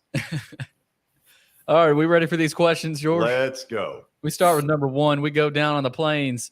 A lot of talk about Brian Harsin and his Auburn team this year. First question is, will Brian Harsin make it to December? Okay, Watson, it seems like kind of a cheap shot question, but you know how those people are. Yeah. They want one of their own. He's not one of their own. They basically tried to have a mutiny on him, at the start of 2022. And if he were to cap off a mediocre year by getting bombed, in Tuscaloosa, something like 38-3 or 34-6, I don't think he makes it to December. No, I think that one's 50-50 because you got to beat Alabama. And he had them last year beat and then kind of blew it. And they didn't win, which doubles it on you. That's a double hit. The running back going out of bounds really hurt him. They win the game if they play it outright, in my opinion. And I think that really hurt him. And you just can't lose to Alabama. Alabama can't lose to Auburn. That's the 1-2 punch that, and more than any state and any rival, you lose that game twice in a row and you're on the hot seat. If Nick Saban lost twice in a row, right now, lost 2 years in a row, they'd be after his hide. You don't lose that game. And Auburn people absolutely feel like they're 50-50 with Alabama, George. We would look at it and say, man, they're awful hard on these Auburn coaches. That ain't the way they think. I'm telling you, I've been in that state for a long time. And those Auburn fans think they match Alabama foot to foot. Let me ask you this.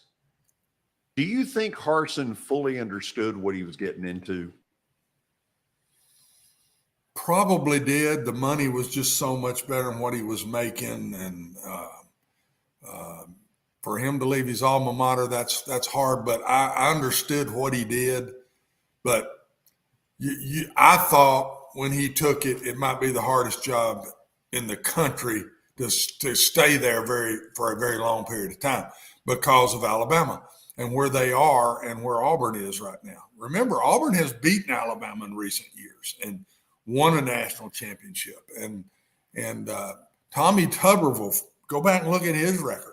He beat them 3 or 4 times in a row when Alabama was struggling, and they went through Shula and Price and Dubose.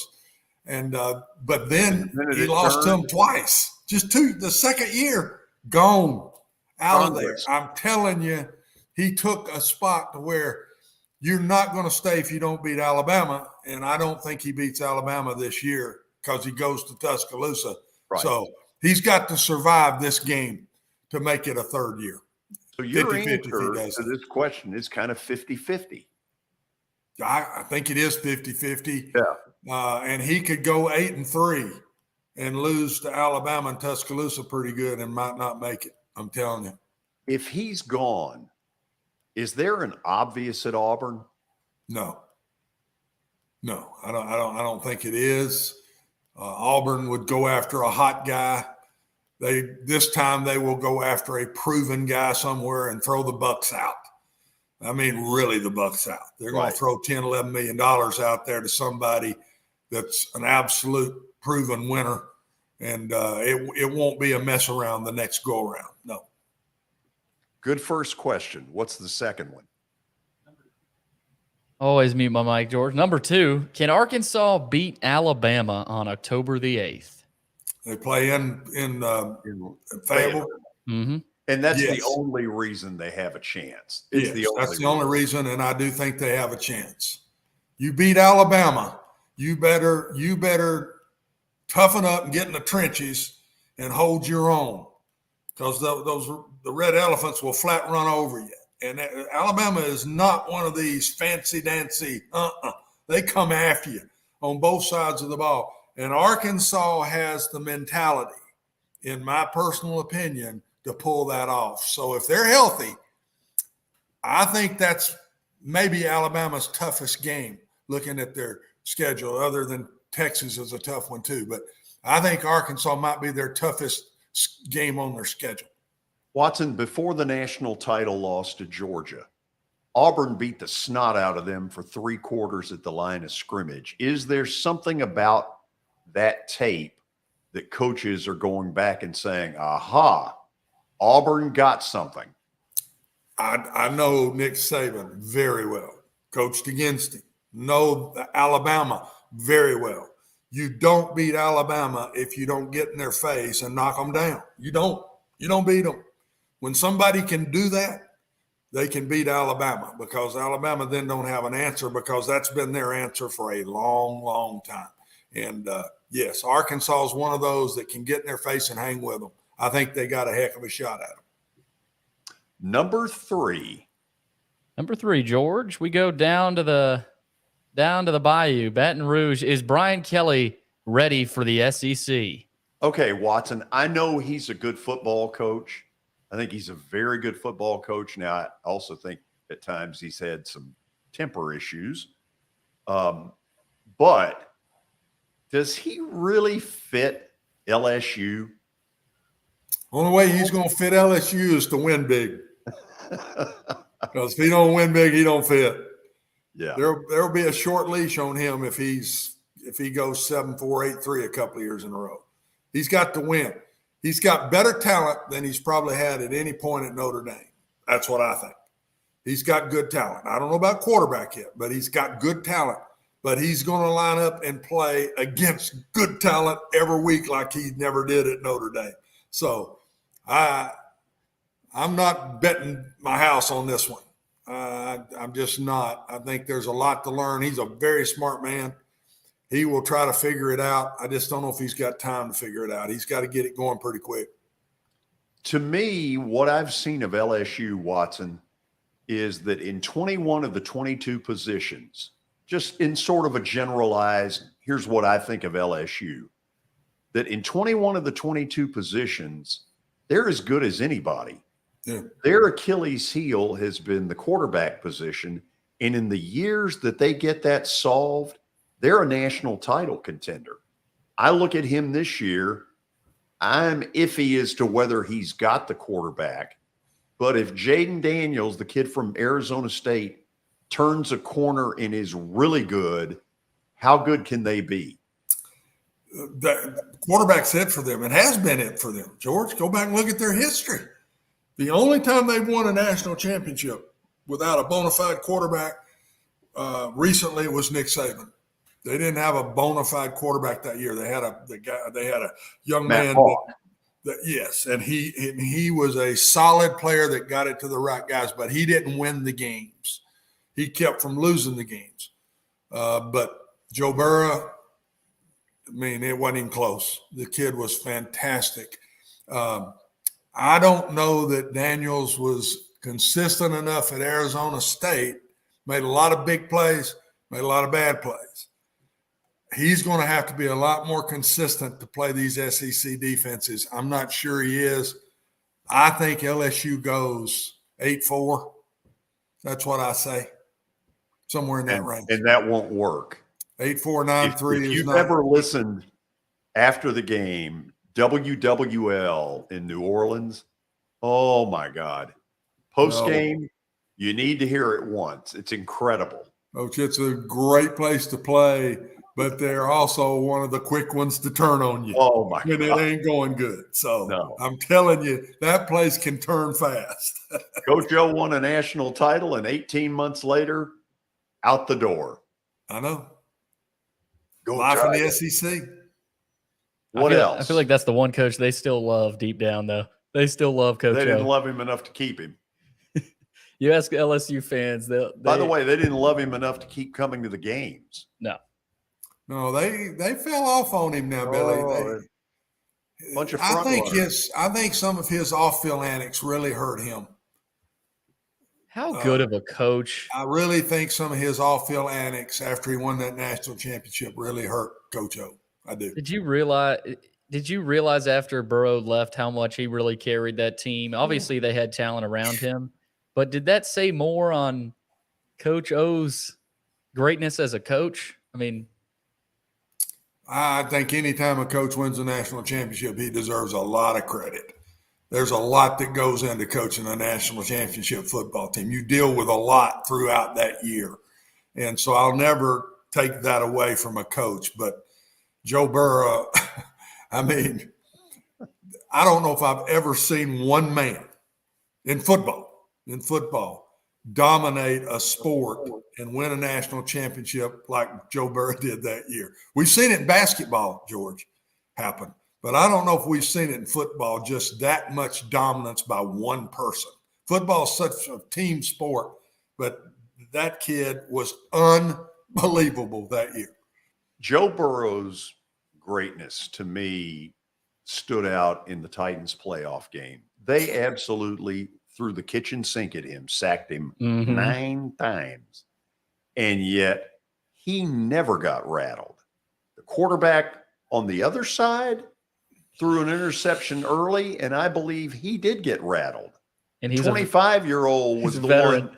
Yeah, one's 33, the other's 25. And whether that's fair or not, that's what I think. And I'll add something to that. About half of those sacks were Joe's fault, in my personal opinion. About half of them. And the next week, he didn't take none. I'm telling you now, he got rid of that ball. Joe Burrow learns. He learns quickly. He watched that tape and said, we stopping all of this now. I'm getting rid of this thing. And you go back and watch the next game and watch how quick he got rid of that ball in the next game. Yeah. What else you got? George, number 4, we go to Ole Miss. Will Lane Kiffin's transfer strategy work with all these transfer portal guys they're bringing in, especially before this season? By the way, it was sad to see. I guess Matt Corral got hurt out for the year. Yeah. Man, I hate that for him. Yeah. So what do you think at Ole Miss? I think it's 8-4-ish. That's what I think. I think it's way too many transfers just to get much better than 8-4 myself. We'll see. He lost his offensive coordinator, Libby, that went to Oklahoma, that I thought was really good, really helped Lane. Lane runs the offense, but Libby really helped him, and I think he's going to miss him a lot more than it's going to show. And I think Ole Miss has got 8-4 written on it. Yeah, which is okay. Right, and by Ole Miss standards of the past, 8-4 is pretty darn good. They're not going to be down on him. They're not going to be just overly excited either. Lane's teams are always going to be exciting to watch. The fans love to watch his teams play. Go look at everywhere he's been. That's him. He does a great job with that. I put him up there with Chip Kelly in that pile of offensive guys that have consistently done a great job. Lane's one of them. And, Lane Kiffin's I think they're 8-4. His style, especially now in the SEC, you've always got a chance with his style. Josh Heupel style. There's only two of them, I think. Even Mike Leach has slowed down. He don't go as fast as he did. And Mike doesn't run the ball like those two guys do. Josh and Lane are 50-50 with the run. And Mike is still the old-timey air raid stuff. And so there is a difference in them. But the quickness of how quick you snap the ball with Josh Heupel and Lane Kiffin, there's only two that are really doing that right now in the SEC. Brian, I need a thumbs up. Do you have time for us to ask one more?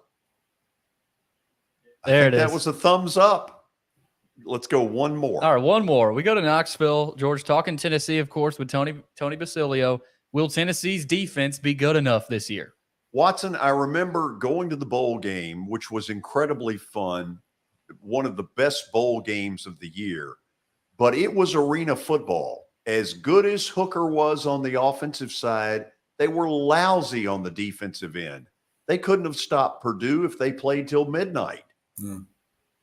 So how much better are they really going to be? I think better, but not good enough to win those big games. I don't think they can beat Alabama or Georgia. I don't think they'll get good enough on defense to beat Alabama or Georgia. I still think there's other games that are toss-ups that are going to be tough. Kentucky, one of those. And but Tennessee will be better.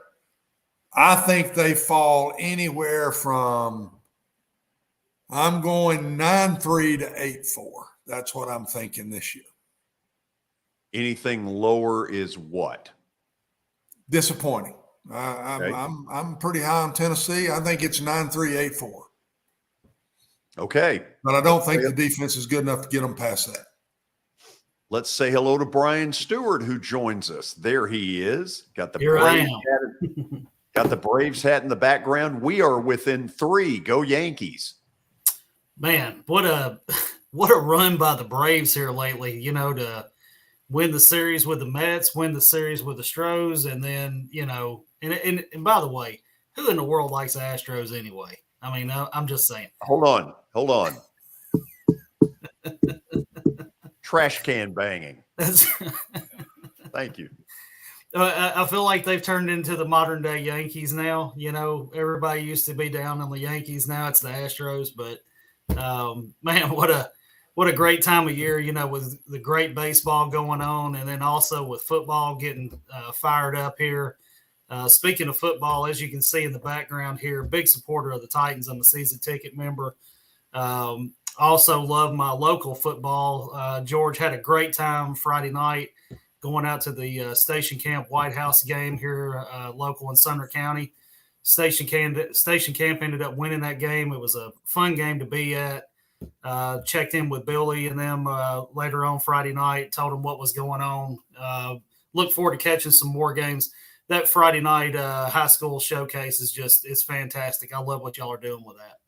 Thank you. Brian, we all are experiencing this.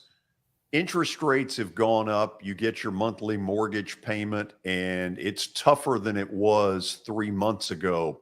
What is that doing right now on the housing market? Well, interest rates are always going to be the deciding factor.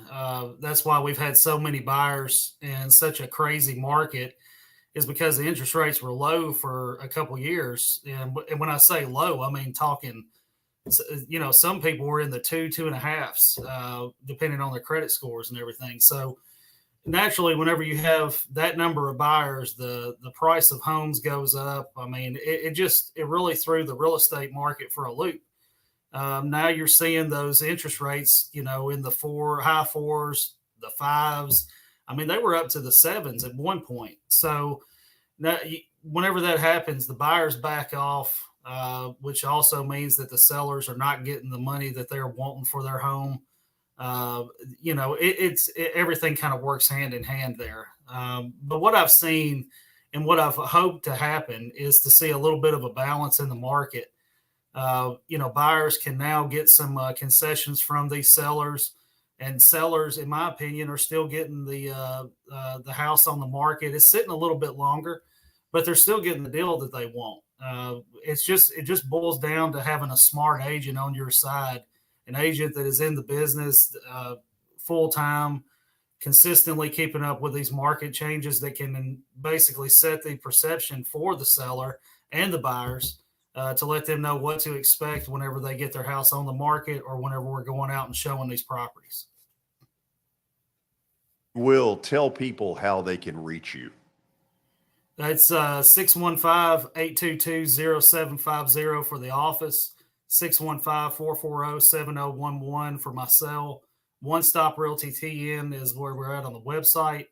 And then we got our Facebook page and our Instagram page. I encourage everybody to get on there and follow along with us. We're doing some really cool things in the community. We have a Friday night tailgate coming up for all the Hendersonville Commando home games that we'll be doing right here in our parking lot at the office. Having some giveaways and all kinds of good stuff. Always supporting our local community.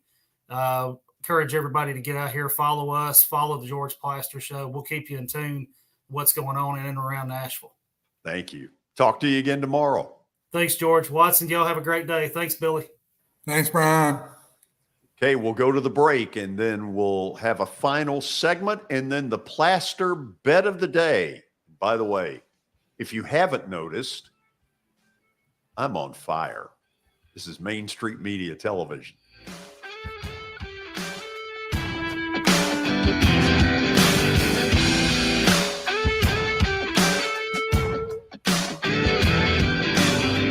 Jody Jones Dentistry can handle all your dental needs, from the basics to cosmetic procedures. All of this in the nicest dental facility I have ever seen. Jody has done it right. They're located conveniently at 55 Music Square East, and for an appointment, it's simple. Dial 615-259-5100 and tell them Plaz sent you.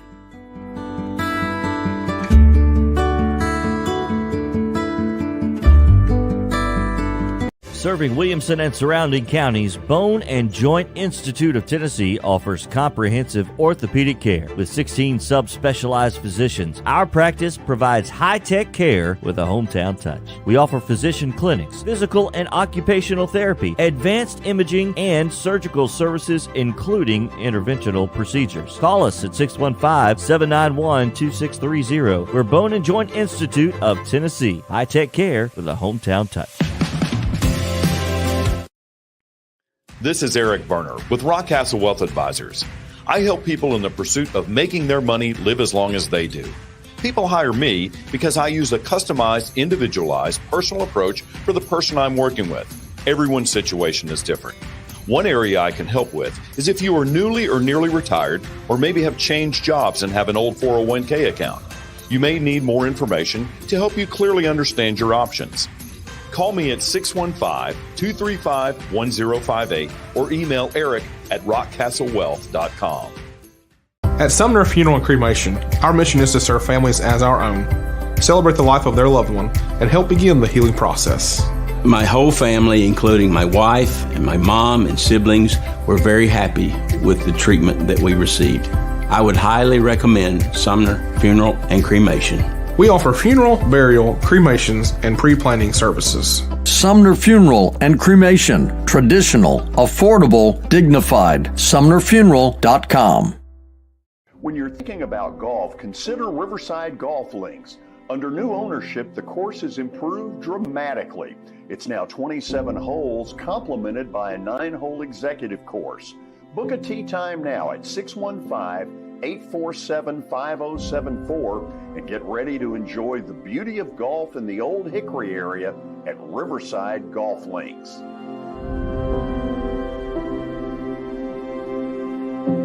For Dustin Timmons and Joey Donnelly, they welcome every opportunity to serve and satisfy their clients. Whether you are looking to build your dream home or renovate your current home, their team will ensure that every client and remodel is unique, luxurious, completed on time, and within budget. Contact them today to set an appointment for a free consultation or to view some of their completed projects by logging on to DonnellyTimmons.com.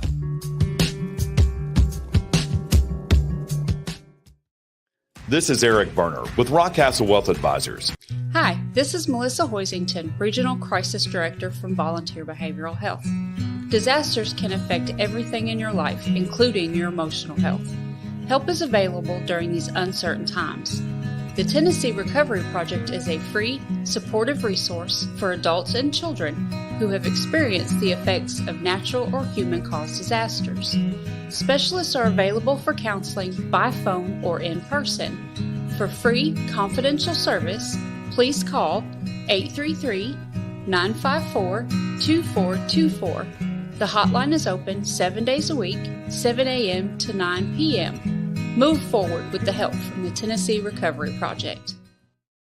Have you heard about the high levels of radon in Middle Tennessee? Radon gas is the second leading cause of lung cancer, second only to smoking, and has no color, no taste, and no smell. The only way to know if you have radon is to test for it.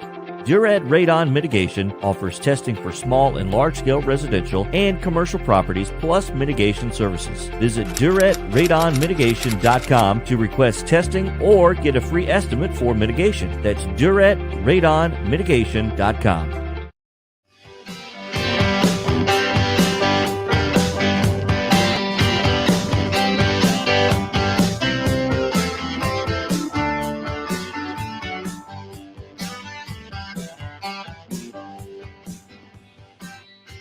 Back, I want to throw something out at Watson because if I remember correctly, and this is maybe not apples to apples, but here goes.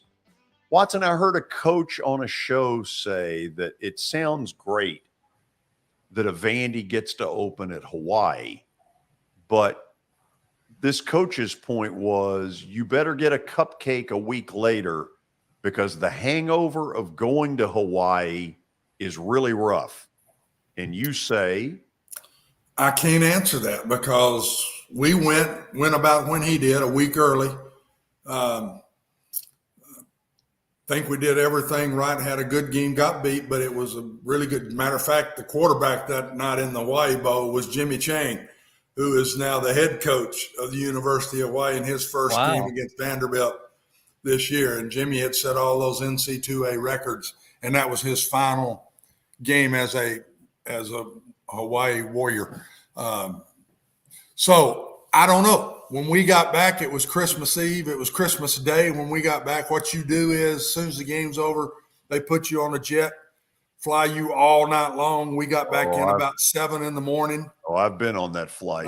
And you probably have. So I can't answer that because I didn't have to play anybody the next day, George. But they've got an opponent that they should beat in week 2. So they have it. I think they have it set up well for them. Okay, so let me ask you this. So that game will end Nashville time around midnight. Mm-hmm. That is a long Sunday, well into the afternoon before you get back. Do you change your normal practice habits the next week because of that? I would think they would not. Sundays usually is either you take Sunday off or Monday off.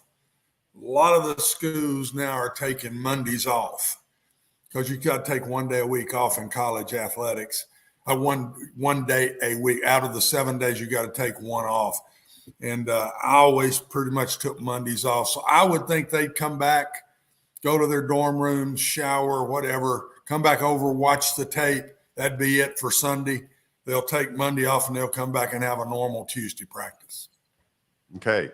I kind of wanted to see where you would go with that. because it kind of caught me off guard. I know what the advantages are.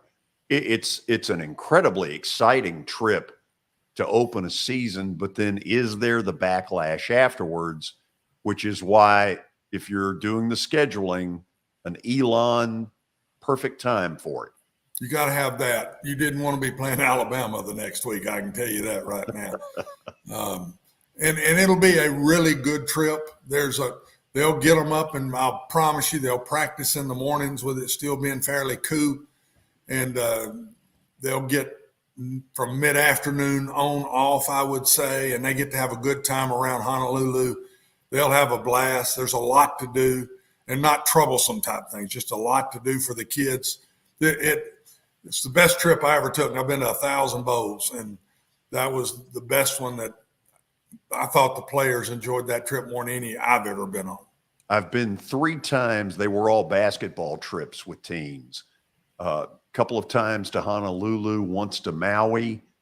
Give me Maui any day of the week, man. It is heaven on earth. Yeah, Maui's beautiful. And it's so different it was when Brenda and I vacationed there. We went with Doug and Lucy Jones, Jody's parents. We went to Waikiki and then on over to Maui and stayed a week. So great trip we had. Love it. Okay, we'll go to the break, and then the real fun begins. I am on fire. You know it. Watson, I'm prepared to give you another winner tonight. Go for it, big boy. Stay tuned. This is Main Street Media Television.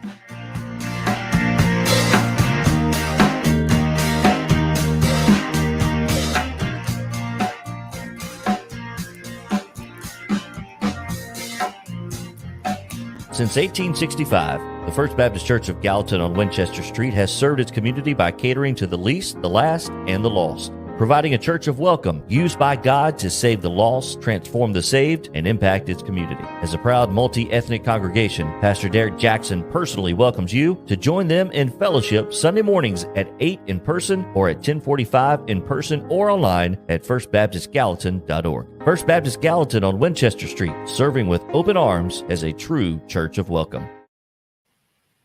Hi, this is Melissa Hoisington, Regional Crisis Director from Volunteer Behavioral Health. Disasters can affect everything in your life, including your emotional health. Help is available during these uncertain times. The Tennessee Recovery Project is a free, supportive resource for adults and children who have experienced the effects of natural or human-caused disasters. Specialists are available for counseling by phone or in person. For free, confidential service, please call 833-954-2424. The hotline is open 7 days a week, 7 a.m. to 9 p.m. Move forward with the help from the Tennessee Recovery Project. For Dustin Timmons and Joey Donnelly, they welcome every opportunity to serve and satisfy their clients. Whether you are looking to build your dream home or renovate your current home, their team will ensure that every client and remodel is unique, luxurious, completed on time, and within budget. Contact them today to set an appointment for a free consultation or to view some of their completed projects by logging on to DonnellyTimmons.com. Serving Williamson and surrounding counties, Bone and Joint Institute of Tennessee offers comprehensive orthopedic care with 16 subspecialized physicians. Our practice provides high-tech care with a hometown touch. We offer physician clinics, physical and occupational therapy, advanced imaging, and surgical services, including interventional procedures. Call us at 615-791-2630. We're Bone and Joint Institute of Tennessee. High-tech care with a hometown touch.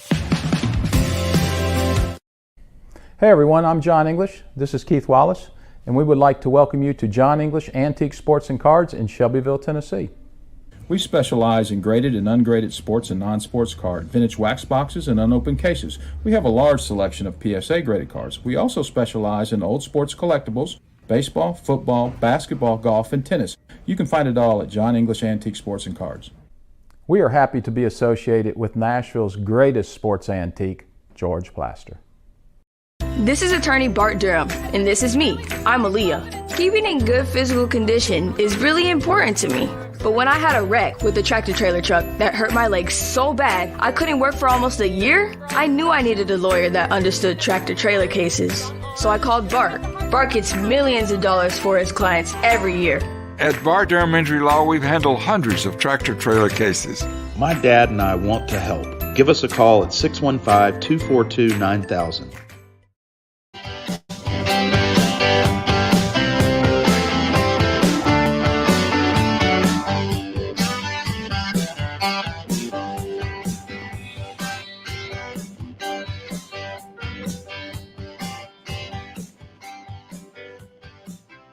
Welcome back into the George Plaster Show. It is now time for Plaster's Bet of the Day. Can he keep it rolling? That's a big question, and it is powered by Bart Durham Injury Law. They have aggressively protected the rights of a broad range of victims of car accidents and personal injury in both Tennessee and Kentucky. If you, too, have seen your life interrupted by an injury on a highway, in a hospital, or at your workplace, you should let their attorneys do the work fighting for the full financial compensation that you need. Learn more about Bart Durham Injury Law by logging on to bartdurham.com. And George, 18-13 now. You got a win last night with the Yankees over the Mets. Little bit more of a challenge tonight. Everybody's wondering where you're going with tonight's bet of the day. Well, hold on a second. Don't reveal it yet. Watson. Yay. Do you realize that I have won 6 in a row and 7 of my last 8? Yeah, maybe somebody will start listening to you now. Wow. Not a lot of respect. Oh, I'd say now maybe somebody's going to mark it down and say, well, George thinks this one, I'm going to bet on it. Uh-huh. I don't think there about 2 weeks ago there was a lot of that going on. No, but things have changed. Yeah. There's a winner in town, and you're listening to him. Winner, winner, chicken dinner. Bingo. Guess where we're going tonight, Watson? We're going right back to the Yankees again. You're darn tootin' we are. You got that right. Oh, yeah. I've always been a big Yankee fan. Frankie Montas will outduel Taijuan Walker. I don't know the extent of the Jacob deGrom worry. All I know is he's not pitching in this series. And if I'm a Mets fan, I'm a little concerned about that. Yep. Billy? George, it should be interesting tonight. Can the Yankees get back-to-back? It's not going to be as easy as it was last night. Here's what I think I know. They are treating this like a Super Bowl up there. And I think the Yankees are a little pissed off that the Mets have sort of gotten in their publicity kitchen. All of a sudden, the Mets are the darling of that city, and the Yankees are trying to say, not so fast. You know, last night, Max Scherzer was a pretty prohibitive favorite, and they got a bunch of runs early, and Watson, it really was no contest. They got to him pretty quick. Yeah. They did. Nobody saw that coming. Oh, so very few do. You got that right. Tomorrow on the show, a couple of things. We're going to see if we can go to Hawaii. Hope to have Clark Lee on, but you never know in that kind of deal. They are, I believe I'm right, 4 hours behind us, where it's almost 6 o'clock here. It's 2 out in Hawaii. And then MTSU play-by-play voice Chip Walters will join us at 5 o'clock. We've known Chip for years. It'll be a lot of fun as we talk some Blue Raider football. Watson, you behave until then. I will do my best, George. Billy? I'm just counting down the days till underdog picks. I thought you were going to say till this gig. Are we doing that this week, George? We are on Thursday. Ooh, not many games. No. Not much meat on the bone. Not much meat on the bone this week. See you tomorrow. Bye. And see all of you tomorrow.